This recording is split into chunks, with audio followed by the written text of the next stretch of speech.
The rain came down in heavy sheets, each drop stinging my skin like tiny needles as I dragged myself across the wet asphalt. My police uniform, once crisp and authoritative, now hung in tatters, soaked with a mixture of rainwater and my own blood. Every inch I moved sent waves of agony through my body, but I kept crawling, kept fighting. That's what Detective Alexandra Hayes always did. Fight. I couldn't feel my legs anymore. The bullet had entered my lower back during the ambush, and now everything below my waist seemed to exist in some distant universe I no longer had access to. My service weapon was gone, my radio shattered during the fall down the embankment. No backup, no way to call for help. Just me, the rain, and the lonely stretch of coastal road that wound through the outskirts of Eastport Harbor. Stay awake, I whispered to myself, my voice barely audible over the drumming of rain on pavement. Stay awake, Alex.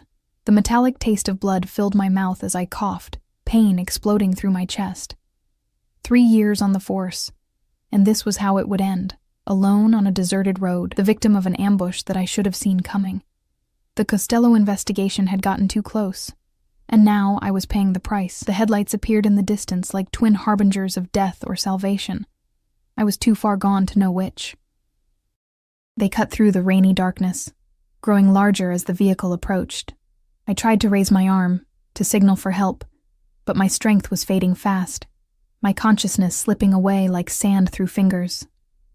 The luxury SUV slowed as it neared, its tires hissing on the wet road. Even through my pain-clouded vision, I recognized the sleek black Escalade with tinted windows, the kind that screamed money and power in equal measure. Not a patrol car, not an ambulance. My last hope was a passing civilian who might take pity on a dying cop. The vehicle came to a stop several yards away. Through the curtain of rain, I saw the driver's door open and a large figure stepped out, followed by another bodyguard. The silhouette of the second man remained by the car door, while the first approached, his movements measured, cautious. "She's wearing a uniform," I heard the bodyguard call out. "Boss, it's a cop." The approaching figure paused momentarily before continuing toward me. As he drew closer, the headlights illuminated him from behind, casting his face in shadow while highlighting the impeccable cut of his black overcoat that somehow remained dry despite the downpour. An umbrella, I realized.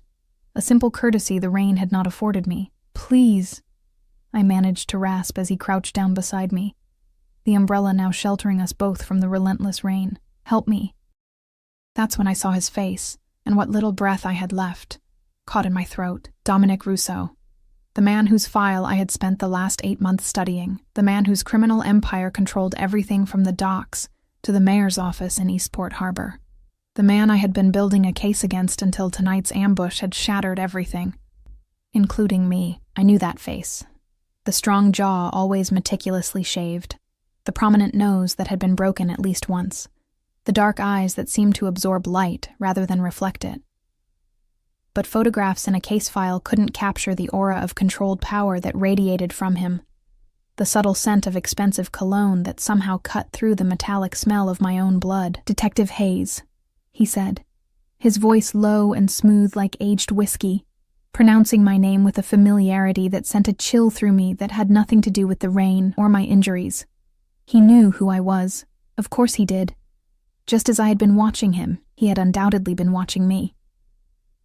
"You're bleeding out," he observed calmly, his gaze traveling to the growing puddle of red beneath me, mixing with rainwater to create pale crimson tendrils that snaked across the asphalt. I wanted to laugh at the absurdity of it all. Dying in front of the very man I had sworn to bring to justice. But all that came out was a wet, gurgling sound as more blood filled my mouth.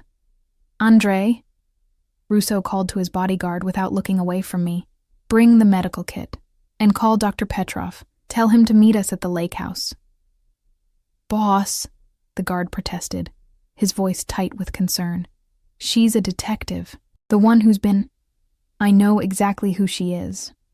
Rousseau cut him off, his tone leaving no room for argument. "The kit. Now." I tried to focus on his face as he carefully rolled me onto my side, his movements surprisingly gentle for hands that I knew had ordered countless deaths. The pain was unbearable, and I heard myself scream, the sound distant and foreign to my own ears. "Stay with me, detective," he commanded. And there was something in his voice, a tension, an urgency, that seemed out of place.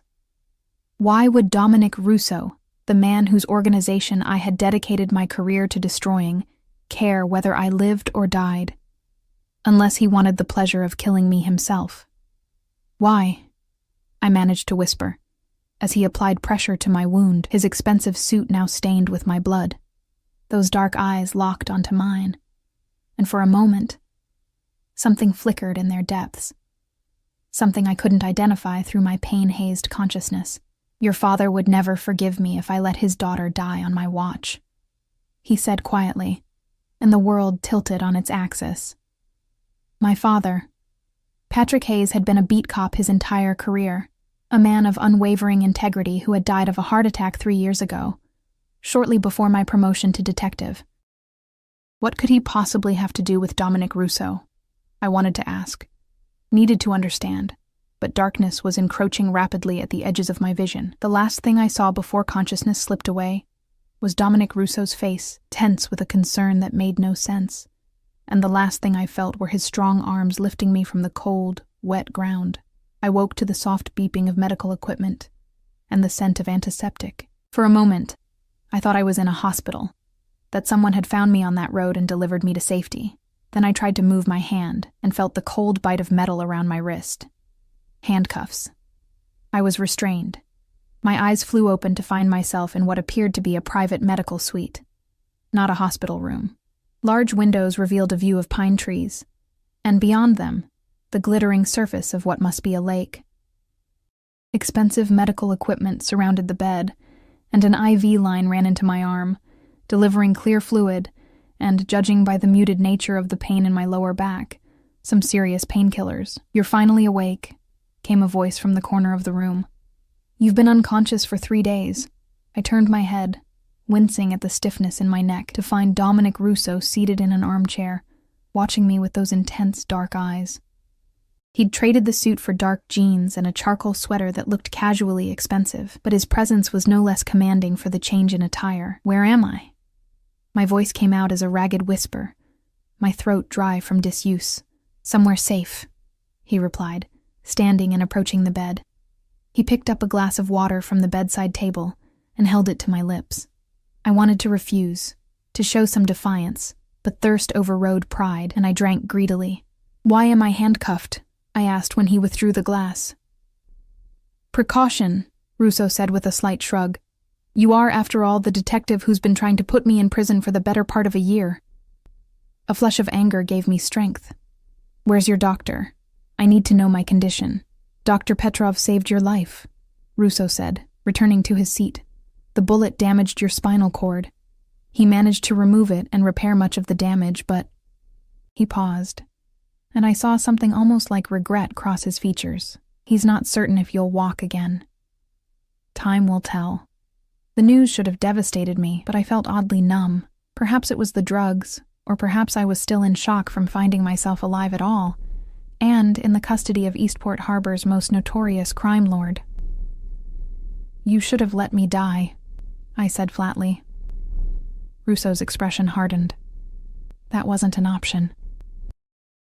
Because of my father? I challenged, remembering his words on the road. What exactly was my straight-arrow cop dad to you, Russo? He studied me for a long moment, as if weighing how much to reveal. Patrick Hayes wasn't always the man you knew, he finally said. Before he met your mother, before you were born, he and I, we grew up together, in the same neighborhood, with the same struggles. I shook my head, unwilling to believe it. You're lying. My father was a good man. He was, Russo agreed, surprising me. One of the best I've ever known. The fact that we chose different paths doesn't change that. Different paths? I echoed incredulously. He upheld the law. You break it for profit. A ghost of a smile touched his lips. It's rarely that simple, detective. Your father understood that better than most. If you were such good friends, I said, unable to keep the bitterness from my voice, why didn't you come to his funeral? I was there, he replied quietly. At the back. I couldn't risk bringing attention to our connection. It would have damaged his reputation, and yours by extension. I turned away, staring out at the lake beyond the window. The sun was setting, casting golden light across the water. It was beautiful, peaceful, a stark contrast to the turmoil inside me. "Why did you save me?" I asked, still not looking at him. The truth this time. I heard him sigh, then the soft rustle of fabric as he shifted in his seat. "I made a promise to your father years ago," he said, his voice taking on a distant quality, as if he were looking into the past. He knew the risks of his job, especially with some of the cases he worked. He asked me to look out for you if anything happened to him. I turned back to face him, searching his expression for any sign of deception. "My father has been dead for 3 years. I've been investigating you for 8 months. If you knew who I was, why wait until now to intervene?" Russo's dark eyes met mine unflinchingly. "I've been watching over you since his death. From a distance, as he would have wanted. I never intended to interfere. Until I saw you dying on that road, those men who ambushed me," I said, a sudden realization dawning. "They weren't yours?" His expression darkened. "No, they were Victorio's. He's been trying to move in on my territory for months now. Taking you out was likely a calculated move, eliminating a threat while potentially framing me for a cop killing. Carlo Victorio. The name was familiar from our intelligence reports. A rising power from the southern territories looking to expand northward. My team had noted increased tensions between the Russo and Victorio organizations, but hadn't connected it to our investigation. "How did you find me on that road?" I asked, the detective in me still piecing together the puzzle despite my situation. "Anonymous tip," Russo replied with a slight smirk. "One of my informants in Victorio's organization warned me about the hit. I was too late to prevent it, but not too late to find you. I processed this information, trying to separate truth from manipulation. Dominic Russo was, above all, a survivor. Everything he did served a purpose." "What happens now?" I asked, rattling the handcuff against the bed rail. "Am I your prisoner? Your leverage against the department?" Russo stood and approached the bed again. He reached into his pocket and withdrew a small key. Without a word, he unlocked the handcuff, freeing my wrist. "You're my guest," he said, stepping back. "At least until you're well enough to make your own decisions." I rubbed my wrist, eyeing him suspiciously. "And then?" "Then you decide," he said simply. "Go back to your life, your investigation. Or what?" I challenged. His expression remained impassive. "Or you listen to what I have to say about Carlo Victorio, about what's really happening in Eastport Harbor, and about why your father asked me to protect you." Before I could respond, the door opened, and a middle-aged man with salt and pepper hair entered, carrying a medical bag. "Ah, Detective Hayes, you're awake," he said with a slight Eastern European accent. "I'm Dr. Petrov. How is your pain level?" "Manageable," I replied automatically, still processing Russo's words. Good. I need to examine your wound and check your neurological responses, if you don't mind." Russo moved toward the door. "I'll leave you to it, Doctor. Detective." He nodded at me, his expression unreadable. "We'll continue our conversation later." As he left, closing the door quietly behind him, I stared after him, 1,000 questions burning in my mind. Nothing made sense anymore, not my father's apparent connection to Dominic Russo, not my rescue from certain death, and certainly not the conflicting emotions swirling inside me. Dr. Petrov began his examination, and I winced as he pressed around the wound site. "The surgery went well," he commented as he worked. Mr. Russo insisted on the best equipment being brought in. I've never seen him so concerned about a patient before. I said nothing, my gaze drawn back to the window, to the lake beyond where darkness was now falling. The water's surface transformed from gold to deep indigo. Somewhere out there was my life, my apartment, my precinct, my colleagues who probably thought I was dead. And here I was, alive but broken, in the home of the man I had sworn to destroy. A man who claimed to be fulfilling a promise to my father, a man whose gentle touch as he'd lifted me from that rain-soaked road lingered in my memory like the ghost of a caress.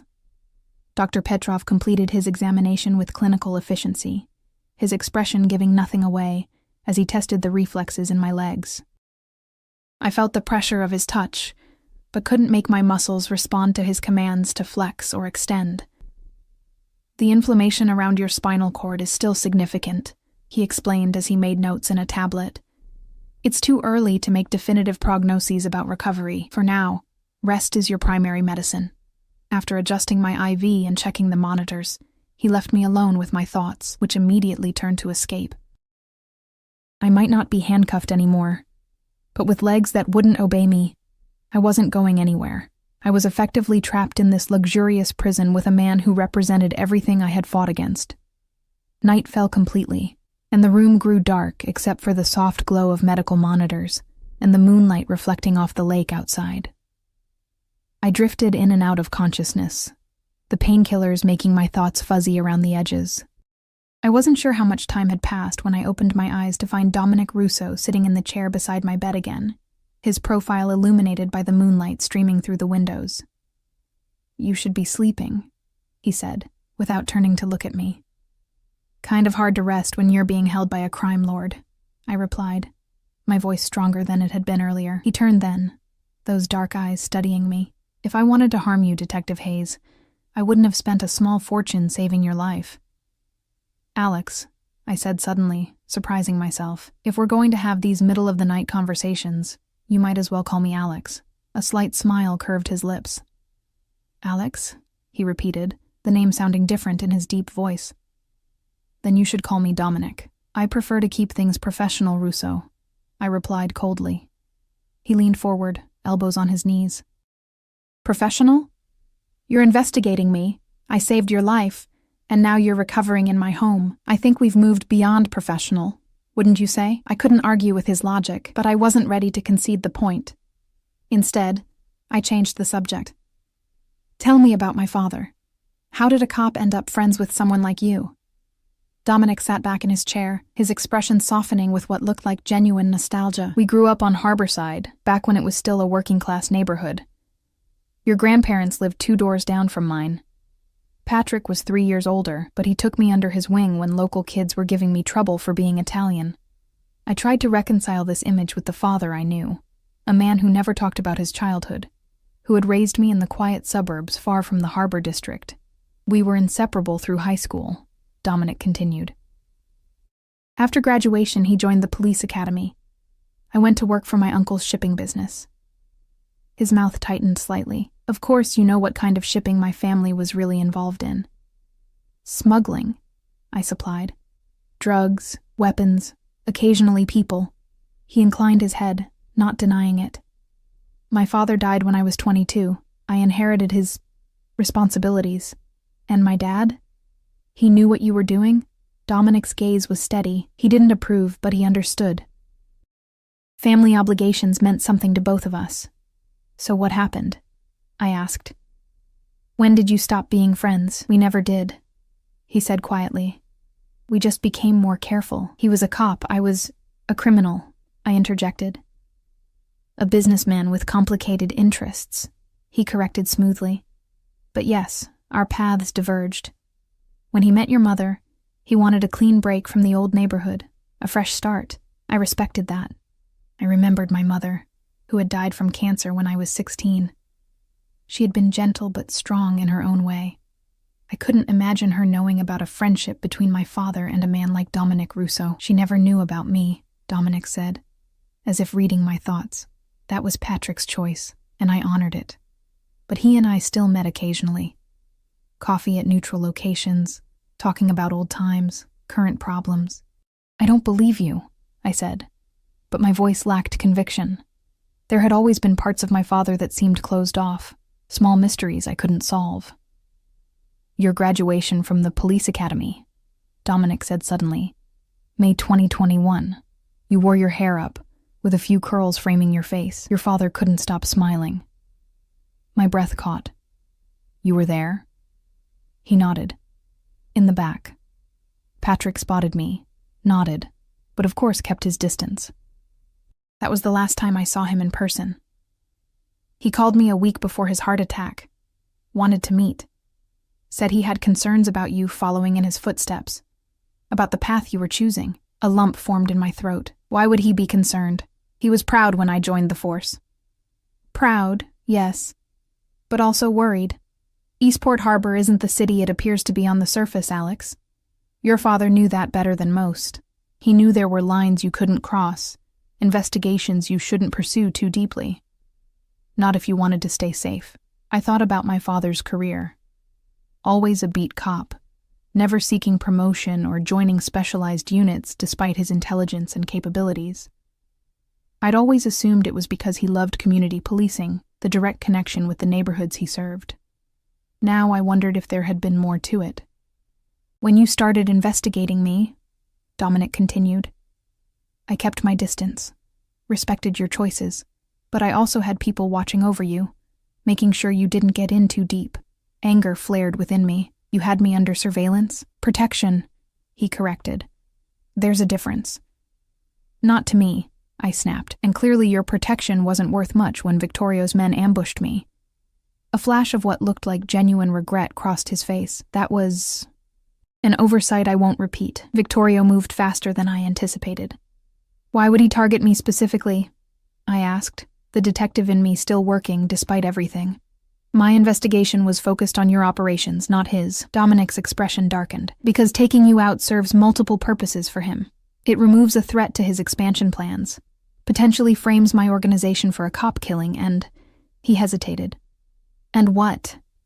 And it hurts me personally, he finished, his voice dropping lower.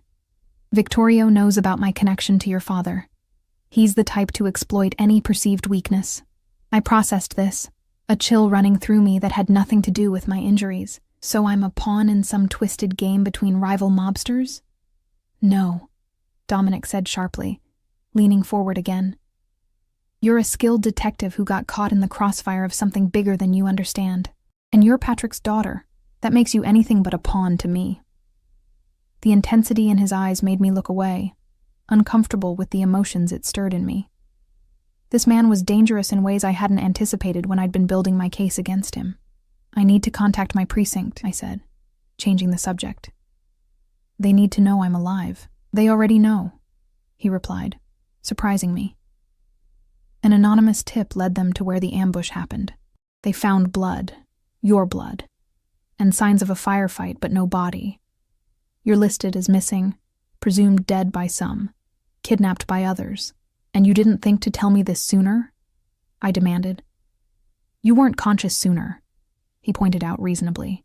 Besides, it's safer for you if Victorio believes his hit was successful. Safer for your plans, you mean, I accused. Dominic stood, towering over me. Even in casual clothes, there was nothing relaxed about him, every movement controlled, purposeful. My plan is keeping you alive, Alex. Everything else is secondary. Why? I challenged. Because of some promise to my father? I find that hard to believe. He studied me for a long moment, his expression unreadable. Believe what you want, but rest assured, when you're strong enough, you'll be free to go back to your life if that's what you choose. And if I choose to continue my investigation? To bring you down? A smile touched his lips, not reaching his eyes. Then I'll know Patrick's daughter is just as stubborn and principled as he was. He moved toward the door, then paused. Try to rest. Dr. Petrov will start physical therapy tomorrow. The road to recovery will be challenging. After he left, I stared at the ceiling, my mind racing despite the exhaustion weighing on my body. Nothing about this situation made sense. Not my rescue, not Dominic's apparent concern for my well-being, and certainly not these revelations about my father. As sleep began to claim me again, one question kept circling in my mind. If everything Dominic had told me was true, how much of my life, my career, my choices, even my investigation, had been built on incomplete information? And what would I do with the truth once I had it? Morning brought sunlight streaming across the lake, turning its surface into a sheet of hammered gold. It also brought the promised physical therapy session with Dr. Petrov and a stern-faced woman he introduced as Nurse Katya, whose strong hands manipulated my unresponsive legs with methodical precision. You must work hard, she instructed in a thick Eastern European accent, as she demonstrated exercises I would need to do multiple times daily. Spinal injuries, they require commitment, determination. The session left me exhausted and drenched in sweat, but there was something satisfying about the exertion, about fighting for my body's recovery rather than lying helplessly in bed. When they finally left, I collapsed against the pillows, breathing heavily. "You did well," came Dominic's voice from the doorway. I hadn't heard him enter. "Spying on my therapy session?" I asked, too tired for real anger. He approached, carrying a tray with what appeared to be breakfast: toast, scrambled eggs, fresh fruit, and coffee that smelled strong enough to stand up on its own. "Checking on your progress," he corrected, setting the tray across my lap. "Dr. Petrov says you're remarkably strong for someone who's been through what you have." I eyed the food suspiciously, despite the way my stomach growled at the aroma. "You're serving me breakfast now?" A hint of amusement flickered in his dark eyes. "The staff has the morning off. I'm not completely helpless in a kitchen." The domesticity of the moment struck me as absurd. Dominic Russo, crime lord of Eastport Harbor, bringing me breakfast in bed. I picked up the fork and cautiously tasted the eggs. They were perfectly seasoned. "I need my phone," I said between bites, hunger overcoming suspicion.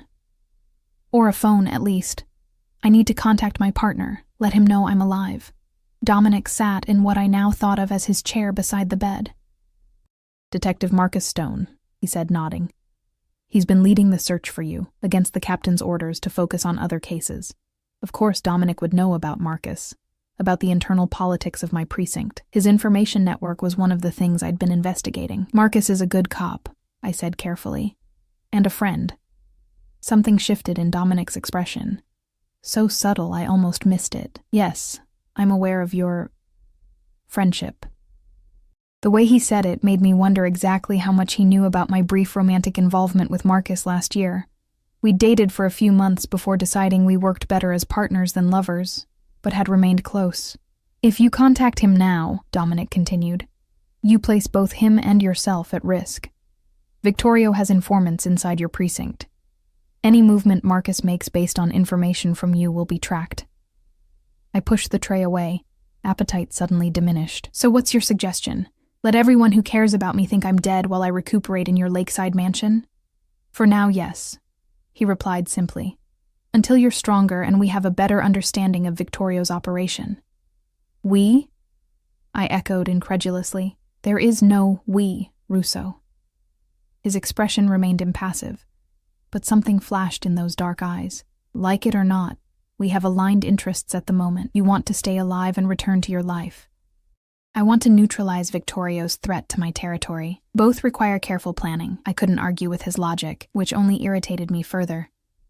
"Fine, but I need information. Real information, not just convenient pieces you decide to share."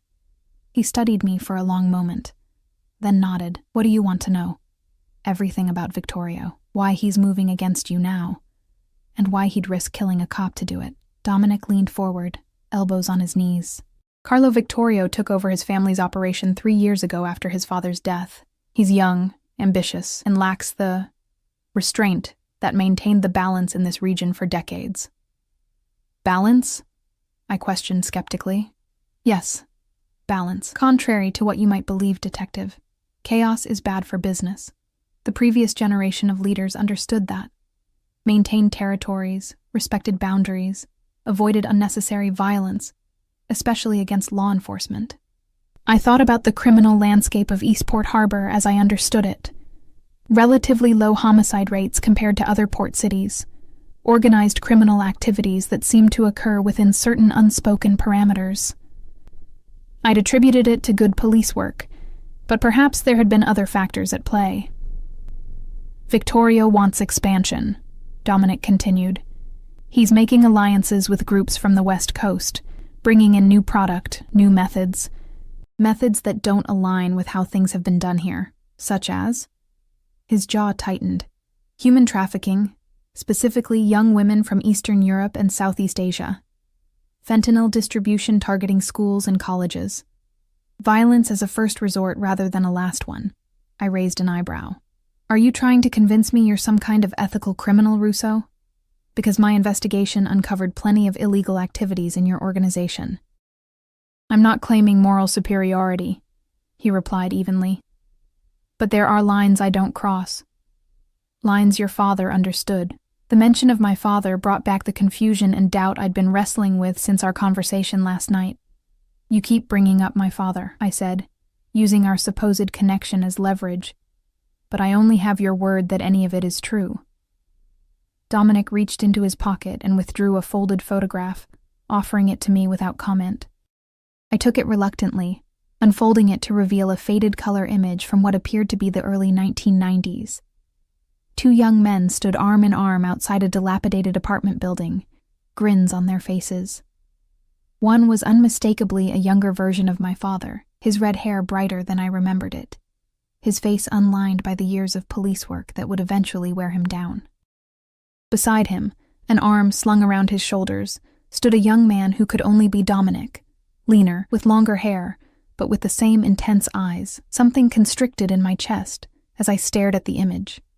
Proof of a connection I had been trying to deny. A glimpse of a father I had never fully known. "He kept that photo in the back of his wallet," Dominic said quietly. "Showed it to me the last time we met for coffee, about a month before he died. Said no matter what paths we'd taken, he never forgot where we started." I handed the photo back, unable to look at it anymore. "Even if you were friends, that doesn't explain why he would ask you to protect me. My father believed in the law, in the system. He wouldn't ask a criminal to watch over his daughter. The world isn't black and white, Alex. Patrick knew that better than most. He also knew there are some threats the system can't protect you from." "What threats?" I demanded. "What was he afraid of?" Dominic hesitated, seeming to choose his words carefully. "Your father made enemies during his career. Not all of them were criminals. Some wore badges, sat in corner offices, held political positions. You're saying there are corrupt cops in my precinct?" It wasn't really a question. Every detective knew there were bad apples, but the scope Dominic was suggesting was disturbing. "I'm saying Eastport Harbor's power structures are more complex than they appear. When Patrick realized you were pursuing a career in law enforcement, he was proud but worried. When he saw your determination to become a detective, to tackle organized crime specifically, those worries deepened." I thought about my father's reaction when I told him about my promotion to detective, pride mixed with something I couldn't identify at the time. Had it been fear? "If what you're saying is true," I said slowly, "then my investigation into your organization was misguided. I should have been looking at Victorio, at corruption within the department." "Your investigation was thorough and based on the information you had," Dominic replied, surprising me with what sounded like genuine respect. "My businesses do operate in gray areas of the law, but Victorio represents a different level of threat, to this city and to you personally." Before I could respond, the door opened, and Andre, the bodyguard I recognized from the night of my rescue, appeared, his expression tense. "Boss, we have a situation," he said in a clipped tone. Perimeter alarms were triggered on the east side of the property. Dominic stood immediately, his posture changing, tension radiating from him. "Secure the house. Move the men to positions B and C, and get Dr. Petrov in here now." Andre nodded once and disappeared. Dominic turned back to me, his expression grim. "What's happening?" I asked, trying to push myself up in the bed, frustration burning through me at my inability to stand, to move, to defend myself. "Possibly nothing," he replied, though his tone suggested otherwise. "A deer triggering the sensors, perhaps. But we don't take chances." He moved to a painting on the wall, swung it aside to reveal a small safe. After entering a combination, he withdrew a handgun and brought it to me. "Your service weapon was lost during the ambush," he said, placing the gun on the bed beside me. "This is a similar model. I assume you know how to use it." I picked up the Glock, checking it automatically, loaded, round in the chamber, safety on. It felt good to have a weapon again, to have some measure of control returned to me. "I'd prefer not to have a shootout in my home," Dominic continued. "But if it comes to that, I trust you'll remember who the real enemy is." Our eyes locked, a silent communication passing between us. A temporary truce, a mutual understanding. Whatever was happening outside, whoever might be coming for us, we were in this together for now. Dr. Petrov rushed in, looking concerned. "Mr. Russo, what's happening?" "Precautionary measures," Dominic replied calmly. "I need Detective Hayes moved to the secure room." "Can she be transported?" Yes, but we must be careful with her back, the doctor replied, already moving to disconnect monitors. Wait, I interjected.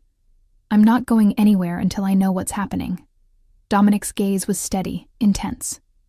What's happening, Alex, is that someone may have found us. And if it's Victorio's men, they're not coming to talk. Dr. Petrov and a grim-faced Andre transferred me to a wheelchair with efficiency that spoke of preparation for exactly this scenario. The gun remained in my lap, hidden beneath a blanket but within easy reach. Every movement sent pain radiating from my injured spine, but I clenched my teeth against it, refusing to show weakness. This way, Dominic directed, leading us down a hallway lined with expensive artwork that seemed at odds with our urgent pace. We reached what appeared to be a library. Walls of leather-bound books, heavy furniture, a stone fireplace, when Dominic pressed something beneath the mantel. A section of bookcase swung silently inward, revealing a hidden passage. Really? I couldn't help but comment despite the tension. A secret room behind a bookcase? That's not cliché at all. A ghost of a smile touched Dominic's lips. Sometimes classics are classics for a reason.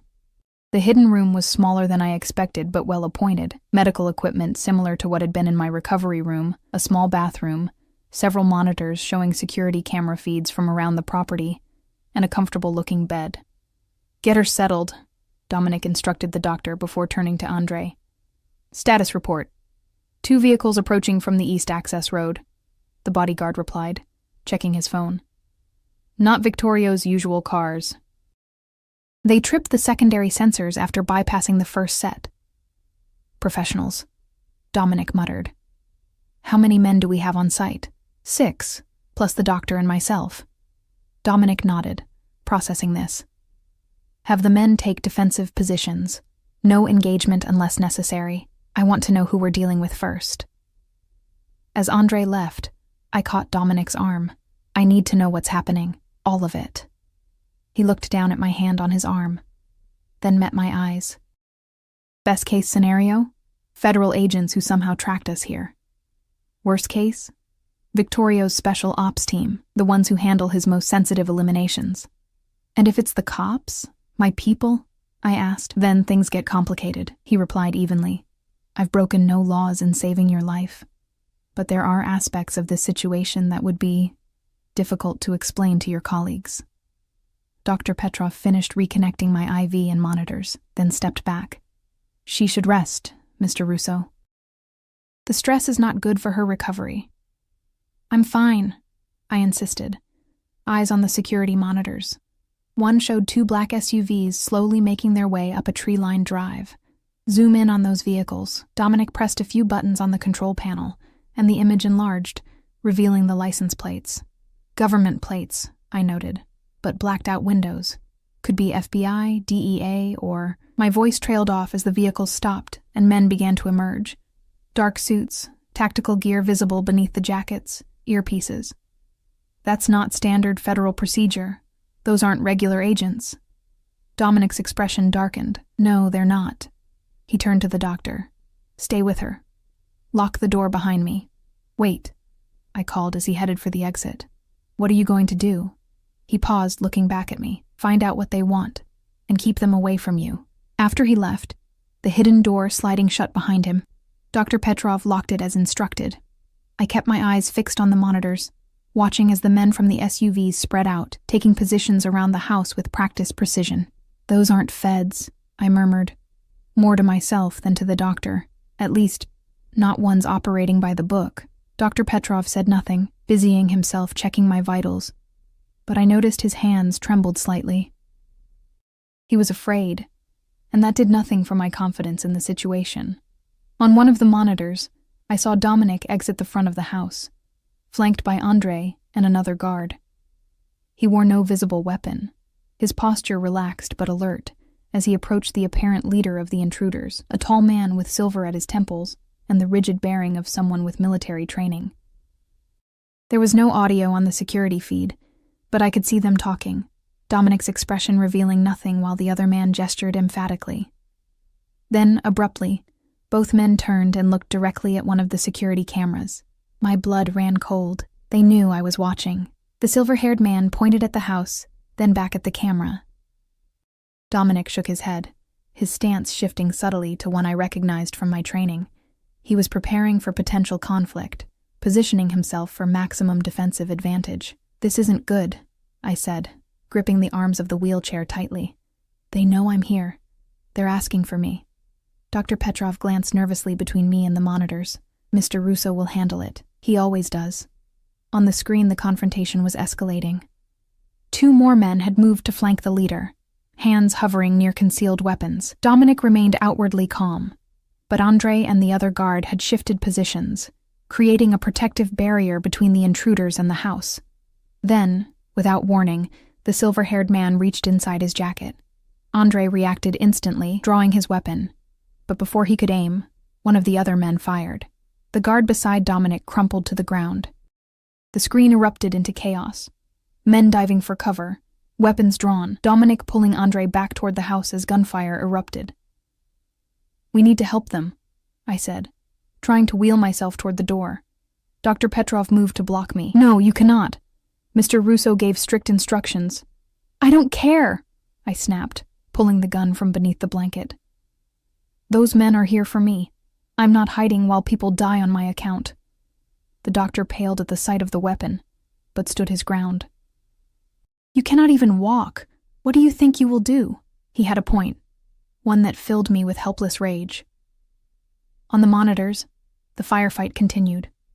Dominic had made it back inside the house with Andre, who appeared to be wounded but mobile. The intruders were advancing, using tactical formation to approach the building from multiple angles. I watched in growing horror as one of Dominic's men fell on the eastern perimeter, another taking cover behind a garden wall as bullets struck stone around him. This wasn't a standoff or an arrest attempt. It was an assault with deadly intent. Suddenly, the door to our hidden room unlocked and swung open. I raised the gun instinctively, only lowering it when Dominic appeared, breathing heavily, a streak of blood across his cheek.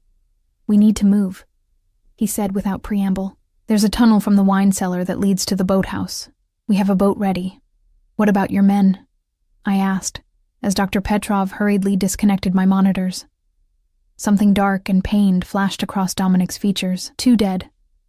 Andre and 1 other wounded but covering our retreat." "Who are they?" I demanded as he took control of the wheelchair, pushing me quickly through the exit and down another hallway. "Not regular feds. Not Victorio's usual crew either." "Special Tactics Unit," he replied grimly. "Elite contractors that officially don't exist. They work for whoever pays the most. And right now, that appears to be someone who wants both of us dead." We reached a staircase, and without warning, Dominic lifted me from the wheelchair. Despite the circumstances, I was struck by the gentleness of his hold. The care he took not to jostle my injured back as he carried me down the steps. "What about the doctor?" I asked, noticing that Petrov wasn't following us. "Taking another route," Dominic answered shortly. "We'll rendezvous at the safe house." The wine cellar was dimly lit and smelled of earth and oak. Dominic carried me past racks of expensive bottles to what appeared to be a solid stone wall.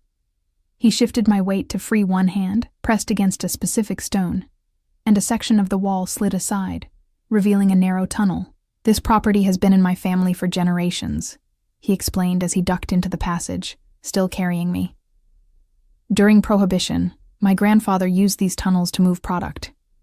The passage was damp and musty, illuminated only by small emergency lights along the floor. Every step Dominic took echoed softly, and I found myself holding my breath, listening for sounds of pursuit. "How did they find us?" I whispered, acutely aware of how close we were, my arms around his neck, my face inches from his. "I don't know," he admitted, his voice equally low. "This location isn't in any records. Only my most trusted people know about it." "Then you have a leak," I said. "Someone close to you." His jaw tightened. "So it would seem." We emerged into what appeared to be a boathouse, where a sleek powerboat waited, bobbing gently on the water. Dominic set me carefully on one of the seats before moving to prepare the vessel for departure. "Where are we going?" I asked as he untied the moorings. "Somewhere no one knows about," he replied, starting the engine. "Not even my inner circle." As the boat pulled away from the dock, I looked back at the lake house. Smoke was now visible rising from one wing, and the distant pop of gunfire continued. Men were dying back there, Dominic's men, but also whoever these attackers were. Men who had come for me. "This is my fault," I said quietly. Dominic's eyes remained fixed on the water ahead as he navigated away from the property. "No, this is Victorio's doing. Or whoever he's working with." "You don't sound certain it's him," I observed. "Those weren't his usual tactics," Dominic admitted. "Victorio's ambitious, but predictable. This was something else, something bigger." We fell silent as the boat picked up speed, cutting through the water toward the opposite shore. The lake was larger than I'd realized from my window view, stretching for what must have been miles in either direction. When we reached the safe house, I said after several minutes had passed, "I need to contact my precinct. This has gone beyond keeping me hidden for my own protection. Whatever's happening, they need to know." Dominic glanced at me, then back at the water. "If there's a leak in my organization, there could be one in yours too. Your Captain Anders has always been suspiciously well informed about my operations." The suggestion sent a chill through me. Captain Anders had been my mentor, the one who had encouraged me to pursue the Russo investigation in the first place. The idea that he might be compromised was difficult to accept, but no more difficult than learning my father had maintained a friendship with Dominic Russo throughout his career. "I need to trust someone," I insisted. "And right now, Marcus is the only one I'm sure of." Dominic's expression tightened almost imperceptibly at the mention of my partner's name. "We'll discuss it when we're secure," he said, effectively ending the conversation as he guided the boat into a small cove, hidden from view by overhanging trees. The shore here was undeveloped, a stretch of dense forest rather than the manicured lawns and elegant homes that dominated the other side of the lake. Dominic helped me from the boat, once again carrying me with surprising care, and headed toward what appeared to be nothing more than a dilapidated fishing cabin. Looks could be deceiving, I was learning. Just like everything else in my rapidly unraveling world, the fishing cabin's weathered exterior gave no hint of its true nature. Inside, beneath rough-hewn beams and behind walls that appeared to be crumbling, lay a secure facility with modern amenities, a generator providing electricity, communication equipment, weapons, supplies, and most importantly, medical provisions. Dominic settled me on a narrow but comfortable bed in what seemed to be designated as the medical area. Without Dr. Petrov, he took it upon himself to check my wound and administer the pain medication I was due for. "You've done this before," I observed, as he expertly changed my bandages, his touch clinical but gentle. "When you live in my world, you learn many skills," he replied without elaboration. "The doctor should be here within a few hours, assuming he made it out." The possibility that Dr. Petrov might not have escaped hung between us, adding to the weight of lives already lost. Once he finished tending to me, Dominic moved to the communication equipment, attempting to make contact with his remaining men. I watched him work, noting the tension in his shoulders, the controlled precision of his movements that couldn't quite hide his concern. This man, whom I had studied as a target for months, was suddenly human to me in ways my case files had never captured. "Any contact?" I asked after several minutes of his increasingly frustrated attempts. He shook his head, jaw tight. "Nothing from Andre or the others. The frequency might be compromised, or they didn't make it out," I said quietly.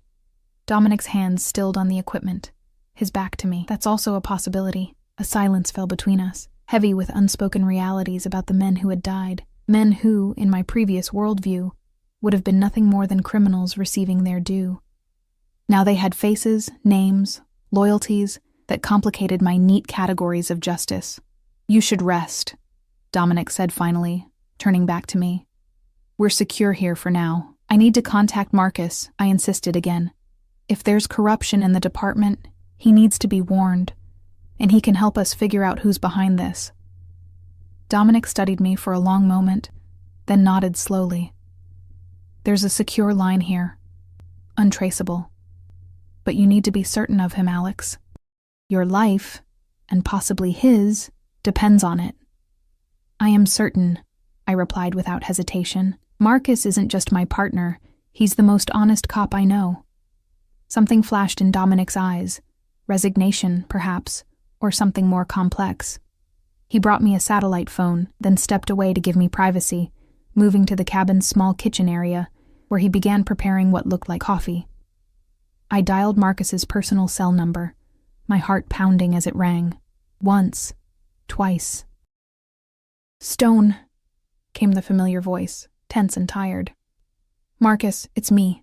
It's Alex," I said, my voice catching unexpectedly. There was a moment of stunned silence, then, "Alex? Jesus Christ, where are you? Are you okay?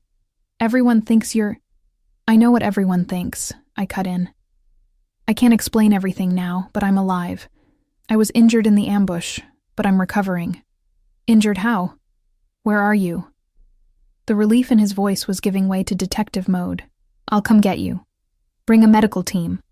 "No," I interrupted firmly. "That's not possible right now. Marcus, listen to me. The ambush wasn't random. It was ordered by Carlo Vittorio." "Vittorio?" he echoed. "Our intelligence indicated it was Russo's men who—" "The intelligence was wrong," I said. "Deliberately wrong. There's corruption in the department, Marcus. High up. Maybe all the way to Anders." Silence again. This time heavier. "That's a serious accusation, Alex." "What evidence do you have?" I glanced at Dominic, who was watching me while pretending not to, his body language alert despite his casual posture. "It's complicated," I admitted. "But I need you to trust me. Can you access my case files without alerting anyone? The ones on the Russo investigation?" "Probably," Marcus replied cautiously. "But why?" "Because I missed something," I said. "Or maybe I was deliberately led away from it. I need you to look at the financial traces, the shell companies.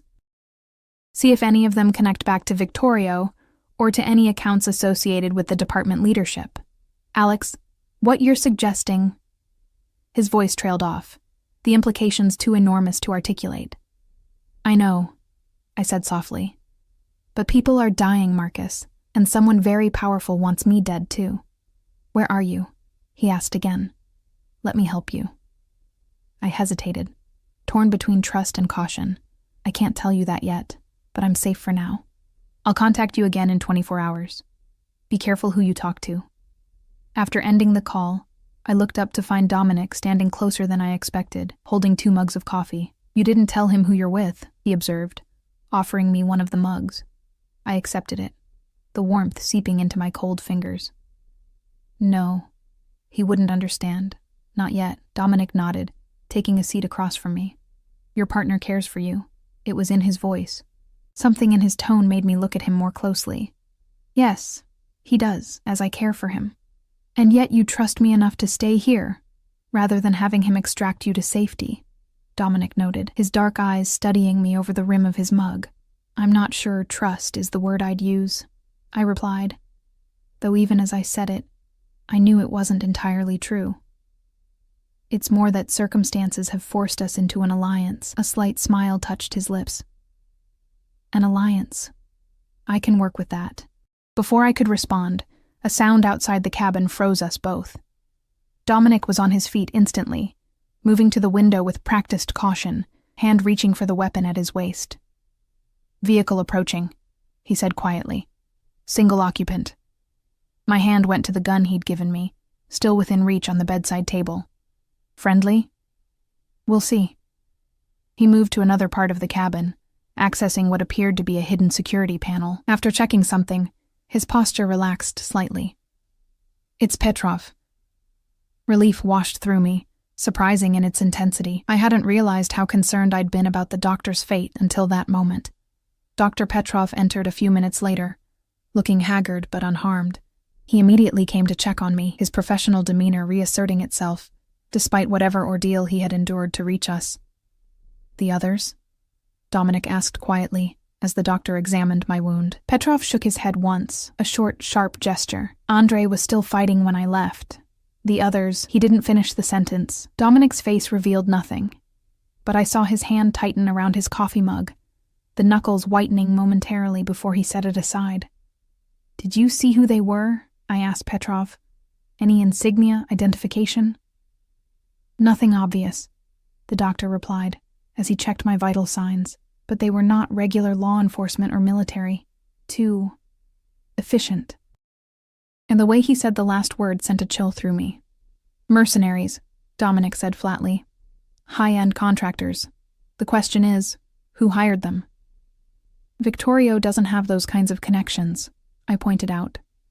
Not for that level of operatives. No, Dominic agreed. He doesn't. But someone with government or intelligence community connections might. The implication hung in the air between us. If someone at that level was involved, the conspiracy was far larger than I had imagined. Dr. Petrov finished his examination and stepped away, reporting to Dominic in a low voice. I caught fragments. Recovery progressing. Needs continued rest. Possibility of partial mobility. Before they moved further away, their conversation becoming inaudible, I used the moment alone to process everything that had happened, everything I had learned. My father's connection to Dominic Russo. The corruption potentially reaching to the highest levels of my precinct. The attack that had nearly killed me. And the subsequent assault on the lake house. My worldview had been shattered, then reconstructed into something I barely recognized. And yet, amidst all this chaos and uncertainty, one thing had become increasingly clear. Dominic Russo was not the villain I had believed him to be. Complex, dangerous, operating outside the law, yes, but also loyal, protective, guided by principles I was only beginning to understand. When he returned to my side, his expression was grave. Petrov needs supplies to continue your treatment. There's a pharmacy in a small town about 40 minutes from here where we have an arrangement. I need to go with him to ensure security. You're leaving me here alone? I asked, surprised at the hint of vulnerability in my voice. His eyes softened almost imperceptibly. The cabin is secure. No one knows about this place, and you're armed. He nodded toward the gun. Can I trust you not to call in the cavalry while I'm gone? I met his gaze steadily. We have an alliance, remember? I won't betray that. He held my eyes for a moment longer, then nodded. We'll be as quick as possible, 2 hours at most. After they left, the cabin fell into a silence broken only by the soft hum of the generator and the occasional call of birds outside. I dozed fitfully, the pain medication making my thoughts drift, until the sound of a vehicle approaching jerked me fully awake. Too soon. They hadn't been gone long enough to reach town and back. I reached for the gun, heart pounding, and aimed it at the door. Seconds stretched into minutes with no entry, no sound beyond the initial approach. Then, a soft knock. Alex? A familiar voice called. Alex, are you in there? It's Marcus. My blood ran cold. I hadn't told him where I was, couldn't have, because I didn't know myself. Marcus? I called back, keeping my voice steady despite my racing thoughts. How did you find me? Traced the satellite phone, he replied. Please open the door. I came alone, I swear. My instincts warred with my loyalty. This was Marcus, my partner, my friend, the man I had trusted with my life countless times. The door's unlocked, I said finally, keeping the gun trained steadily on the entrance. The door opened slowly, and Marcus stepped inside, hands raised to show he was unarmed.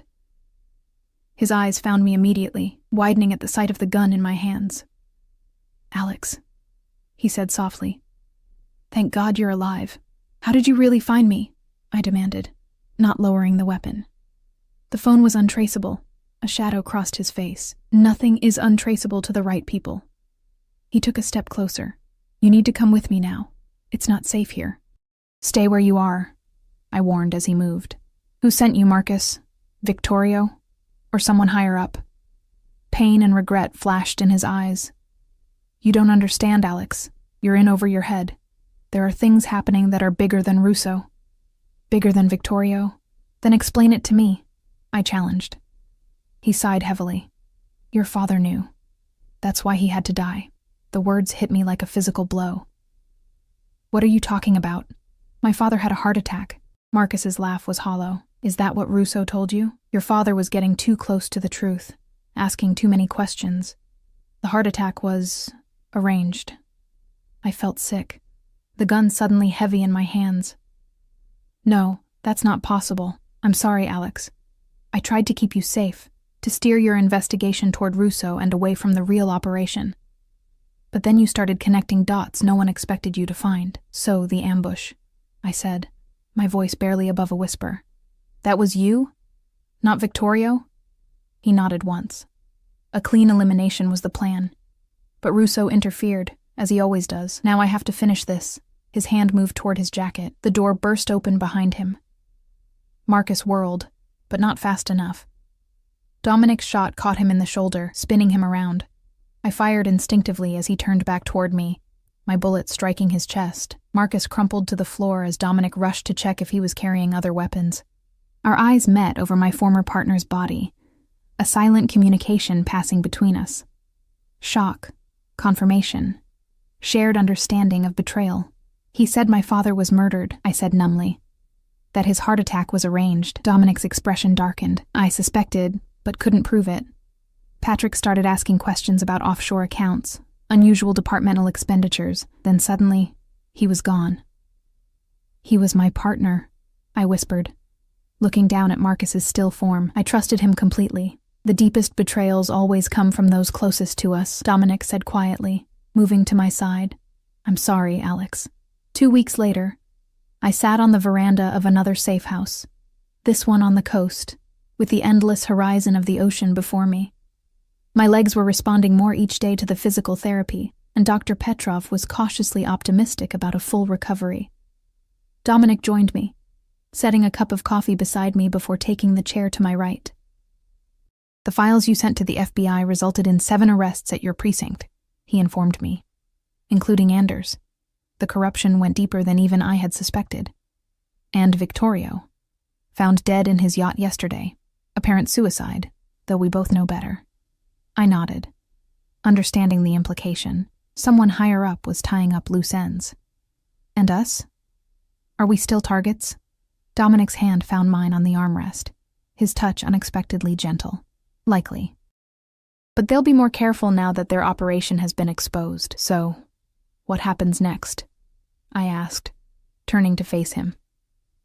His dark eyes held mine, the intensity in them now familiar, almost comforting. That depends on you, Alex. Your career with the police is over, but there are other ways to pursue justice. With you? I asked, the question carrying more weight than its simple words suggested. A smile touched his lips, genuine in a way I had come to recognize. With me. As a partner, not a prisoner. Your father would have wanted you safe, but he also would have wanted you to keep fighting for what's right. I looked out at the ocean again, feeling the sun on my face, the breeze in my hair, and Dominic's hand steady in mine. The world I had known was gone, replaced by one more complex, more dangerous, but perhaps more honest in its acknowledgement of the gray areas between right and wrong. Partners, I agreed, turning my hand to intertwine my fingers with his. But I make my own rules. His laugh was warm and real.